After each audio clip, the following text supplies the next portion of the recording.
अस्सलामुअलैकुम नाज़रीन, आप स्क्रीन पर देख रहे हैं कलत्थी, जिसे दाल कलत्थी भी कहते हैं, तुखम कासनी और सरफूका। और चौथी चीज़ आपने तुखम खरबूजा शामिल करना है। वो ताज़ा देसी जो खरबूजे होते हैं उनका लेना है। पंसार स्टोर से जो होते हैं उनकी मुद्दत खुश गुजर चुकी होती है, वो फ़ायदा नहीं करते।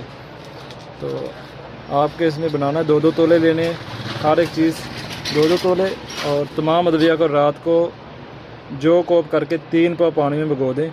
सुबह पानी को इतना पकाएं कि आधा किलो बाकी रह जाए। फिर इसको छान कर 3 हिस्सों में तकसीम कर लें और हल्का सा हस्बे ज़रूरत चीनी या शक्कर मिला सकते हैं। और दिन में 3 दफ़ा पिएँ तो दर्द गुर्दा पथरी 100% खारिज हो जाएगी। सिर्फ 7 दिन करना है। ये मैंने बना लिए हैं, ये 7 बना के रखे हुए हैं। ये देने, ये 7 बना लिए। तो आप लोग भी इसी अंदाज़ में तुखम कासनी, तुखम दाल कलत्थी और सरफूका और तुखम खरबूजा बराबर वज़न 2-2 तोले लेने हैं। और ये एक खुराक है। इस तरह 7 खुराकें खा लें, किसी भी किस्म की पथरी हो वो खारिज हो जाएगी और 100% खारिज होगी।